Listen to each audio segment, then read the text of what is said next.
আজকের এই চমৎকার বিশ্লেষণে আপনাদের সবাইকে দারুণ উৎসাহর সাথে স্বাগত জানাচ্ছি। আচ্ছা, কখনো কি ভেবে দেখেছেন আমাদের মানুষের চিন্তাভাবনা বা যুক্তিগুলো কতটা জটিল আর বিমূর্ত?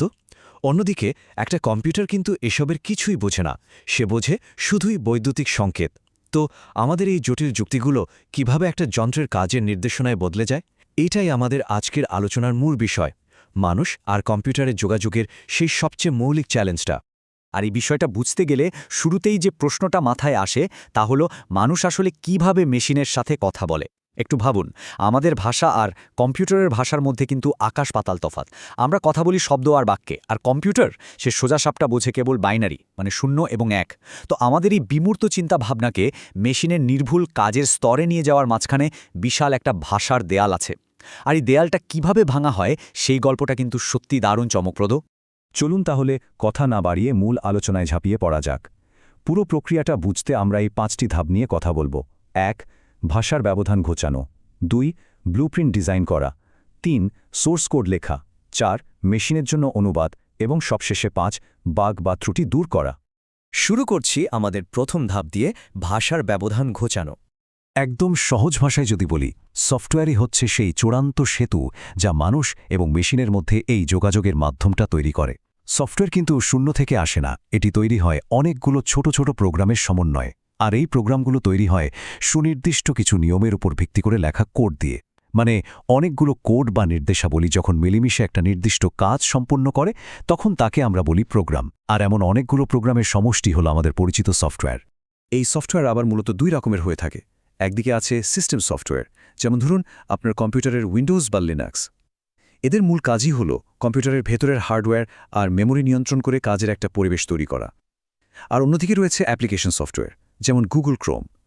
এগুলো তৈরি করা হয় ব্যবহারকারীর একদম নির্দিষ্ট কোনো কাজ করে দেওয়ার জন্য, যেমন ইন্টারনেট ব্রাউজ করা। এবার আসা যাক দ্বিতীয় ধাপে, ব্লুপ্রিন্ট ডিজাইন করা। এই ধাপে ঢোকার আগে অ্যালগোরিদম শব্দের পেছনের একটা দারুণ ইতিহাস আপনাদের বলি। শব্দটি কিন্তু এসেছে সেই 9ম শতাব্দীর বিখ্যাত পারস্য গণিতবিদ আল খাওয়ারিজমির নাম থেকে।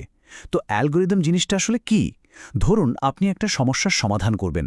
সেই সমাধানটা কিভাবে করবেন তার একটা লিখিত, সুস্পষ্ট, সসীম এবং ধাপে ধাপে সাজানো যৌক্তিক পরিকল্পনাই হলো অ্যালগোরিদম। একটা ভালো অ্যালগোরিদম এমন হতে হয় যেন তার ধাপগুলো একটা নির্দিষ্ট জায়গায় গিয়ে শেষ হয়, আর যে কেউ পড়লেই যেন খুব সহজে লজিকটা বুঝতে পারে। এখন অ্যালগোরিদম লেখার পর সেটাকে যখন আমরা ছবির মাধ্যমে প্রকাশ করি, তখন তাকে বলা হয় ফ্লোচার্ট। এখানে বিভিন্ন জ্যামিতিক আকারের সাথে কাজের লজিকের একটা দারুণ সম্পর্ক আছে। যেমন প্রোগ্রাম শুরু বা শেষ বোঝাতে আমরা ব্যবহার করি ডিম্বাকৃতি বা ওভাল শেপ। কোনো হিসাব নিকাশ বা প্রসেসিং বোঝাতে লাগে আয়তক্ষেত্র। আবার কোনো শর্ত যাচাই বা হ্যানা জাতীয় সিদ্ধান্ত নেওয়ার ক্ষেত্রে ব্যবহৃত হয় ডায়মন্ড বা হীরক আকৃতি। আর কোনো ইনপুট নেওয়া বা আউটপুট দেখানোর জন্য আমরা ব্যবহার করি সামন্তরিক। বিশ্বাস করুন, এভাবে ছবি দিয়ে দেখলে যে কোনো জটিল লজিক বোঝাও অনেক সহজ হয়ে যায়। সফটওয়্যার তৈরির পুরো যাত্রাটা যদি আমরা নিখুঁতভাবে ম্যাপ করি, তাহলে ব্যাপারটা দাঁড়ায় ঠিক এরকম। প্রথমে আপনার মাথায় থাকা আইডিয়াটাকে ধাপে ধাপে কাগজে লিখবেন, অর্থাৎ অ্যালগোরিদম। তারপর সেটার একটা চিত্ররূপ আঁকবেন, মানে ফ্লোচার্ট। এরপর কোনো একটা নির্দিষ্ট প্রোগ্রামিং ভাষায় কোডগুলো লিখবেন এবং চূড়ান্তভাবে আপনার সে কাঙ্ক্ষিত সফটওয়্যারটি তৈরি হবে। সফটওয়্যার ডিজাইনের একেবারে আদর্শ পদ্ধতি বলতে যা বোঝায় তা এটাই।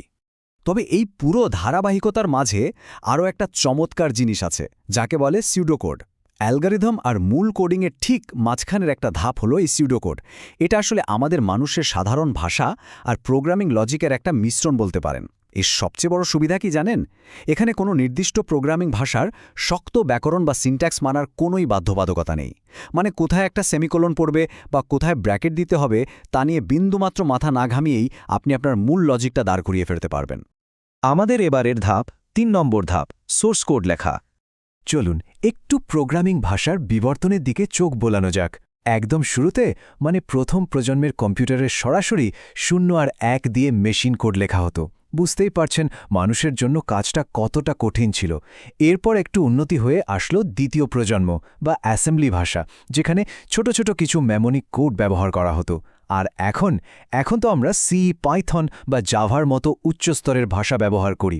এগুলো আমাদের প্রতিদিনের বলা ভাষার এতটাই কাছাকাছি যে কোড লেখা এবং সেটা পড়ে বোঝা এখন আগের যে কোনো সময়ের চেয়ে অনেক বেশি সহজ। বর্তমানে ডেভেলপাররা কোড লেখার জন্য চমৎকার আর অত্যন্ত শক্তিশালী কিছু টুল বা আইডিই ব্যবহার করেন, যেমন ধরুন ভিজুয়াল স্টুডিও কোড বা ভিএস কোড। এই পরিবেশেই মূলত সফটওয়্যারের প্রাণ বা সোর্স কোড লেখা হয়। আর প্রোগ্রামিং ভাষার কথা যখন উঠলই, তখন ১৯৭২ সালের একটা মাইলফলকের কথা বলতেই হয়। ওই বছর ডেনিস রিচি সি প্রোগ্রামিং ভাষা তৈরি করেন, যাকে পুরো আধুনিক প্রোগ্রামিং জগতেরই ভিত্তি হিসেবে ধরা হয়। এটা সত্যি এক বিশাল যুগান্তকারী আবিষ্কার ছিল। এরপর আমরা চলে যাচ্ছি ৪ নম্বর ধাপে, মেশিনের জন্য অনুবাদ। মানুষ যতই উচ্চ স্তরের ভাষায় কোড লিখুক না কেন, কম্পিউটার তো সেই 0 আর 1 ছাড়া কিছুই বুঝবে না, তাই না? এখানেই দরকার হয় অনুবাদক প্রোগ্রামের। আর এই অনুবাদক মূলত 2 রকমের হয়, কম্পাইলার এবং ইন্টারপ্রেটার। এদের পার্থক্যটা বোঝা ভীষণ জরুরি। কম্পাইলার করে কি, সে পুরো কোডটাকে একবারে পড়ে আর একসাথে মেশিন করে রূপান্তর করে ফেলে, যার ফলে কাজটা হয় অত্যন্ত দ্রুত। অন্যদিকে ইন্টারপ্রেটার ওই একই কোডকে লাইন ধরে ধরে এক লাইন করে অনুবাদ করে। এটা তুলনামূলক একটু ধীরগতির হলেও ঠিক কোন লাইনে ভুল হচ্ছে তার সাথে সাথে ধরা যায় বলে ডিবাগিং বা ভুল সংশোধনের সময় এটা বেশ সুবিধাজনক। ডেভেলপাররা তাদের সুবিধা আর প্রয়োজন বুঝেই এই দুটোর যেগুলো একটা বেছে নেন। এবং আমাদের সর্বশেষ 5 নম্বর ধাপ, বাগ বা ত্রুটি দূর করা। আচ্ছা, কম্পিউটারের ভাষায় যে কোনো ত্রুটিকে কেন বাগ বা পোকা বলা হয় জানেন কি? এর পেছনের ঐতিহাসিক ঘটনাটা কিন্তু বেশ মজার। ১৯৪৭ সালে হার্ভার্ড বিশ্ববিদ্যালয়ের একটা বিশাল কম্পিউটারের ভেতরে সত্যি একটা জ্যান্ত মথ বা পোকা ঢুকে গিয়ে মেশিনের রিলে নষ্ট করে দিয়েছিল। বিজ্ঞানী গ্রেস হপারের দল যখন কম্পিউটার খুললেন, তারা আক্ষরিক অর্থেই ওই পোকাটা খুঁজে পান। সেই থেকে প্রোগ্রামের যে কোনো ভুলকে বলা শুরু হলো বাগ, আর সেই ভুল দূর করার প্রক্রিয়া হয়ে গেল ডিবাগিং।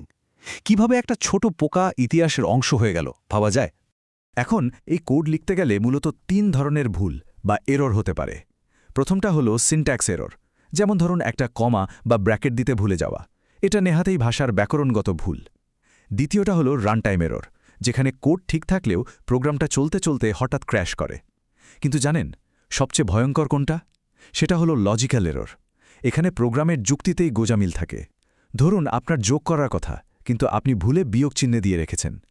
মজার ব্যাপার হলো কম্পিউটার ঠিকই প্রোগ্রামটা চালাবে, কোনো ভুলও ধরবে না, কিন্তু দিন শেষে আউটপুট আসবে সম্পূর্ণ ভুল। এই ধরনের অনাকাঙ্ক্ষিত ত্রুটিগুলো যাতে কোনোভাবেই চূড়ান্ত ব্যবহারকারীর কাছে না পৌঁছায়, সেজন্যই করা হয় সফটওয়্যার টেস্টিং। এটি পুরো প্রক্রিয়ার অত্যন্ত কঠোর আর গুরুত্বপূর্ণ একটা অংশ। বড় বড় কোম্পানিগুলো তাদের সফটওয়্যার চূড়ান্তভাবে বাজারে ছাড়ার আগে সেটার একটা পরীক্ষামূলক সংস্করণ বা বিটা ভার্সন রিলিজ করে। সাধারণ ব্যবহারকারীরা তখন সেটা ব্যবহার করে দেখেন, যাতে বাস্তব জীবনের ব্যবহারিক ক্ষেত্রে যদি কোনো বাগ ঘাপটি মেরে বসে থাকে, তা যেন আগেই ধরা পড়ে যায়। কোডিং জগতের আরও 2টো চমৎকার ধারণা সম্পর্কে আপনাদের একটু জানাই। একটা হলো ওপেন সোর্স সফটওয়্যার। এর মানে হলো এই সফটওয়্যারের সোর্স কোড ইন্টারনেটে সবার জন্য একেবারে উন্মুক্ত থাকে। বিশ্বের যে কোনো প্রান্তের ডেভেলপার সেটা দেখতে পারেন, ভুল ধরতে পারেন, এমনকি পরিবর্তন করে তাকে আরও উন্নতও করতে পারেন। এর ঠিক উল্টো দিকে রয়েছে ফার্মওয়্যার। এটা হলো এমন কিছু কোড যা হার্ডওয়্যার তৈরি করার সময় তার ভেতরে একদম স্থায়ীভাবে লিখে দেওয়া হয়। এটা আপনি বুঝতে পারবেন না। মূলত সিস্টেম চালু করা বা বুট করার মতো একেবারে প্রাথমিক ও স্থায়ী কাজগুলোর জন্যই এই ফার্মওয়্যার ব্যবহার করা হয়। তো একটা সাধারণ আইডিয়া থেকে শুরু করে ধাপে ধাপে কিভাবে একটা আস্ত সফটওয়্যার তৈরি হয় এবং মানুষের ভাষা কিভাবে যন্ত্রের সাথে যোগাযোগ স্থাপন করে, সেই পুরো রোমাঞ্চকর যাত্রাটা আমরা দেখে নিলাম। এখন যখন আপনারা ভাষার এই ব্যবধান ঘোচানোর পদ্ধতিটা জেনে গেছেন, বলতে পারেন কম্পিউটারের ভাষায় কথা বলার এই কৌশলটা আয়ত্ত করে আপনি প্রথম কোন যৌক্তিক সমস্যার সমাধান করতে চাইবেন? আপনাদের ভাবনাগুলো চলতে থাকুক, আর নতুন কিছু শেখার এই চমৎকার প্রক্রিয়াটাও অব্যাহত থাকুক। আজকের মতো এখানেই বিদায় নিচ্ছি।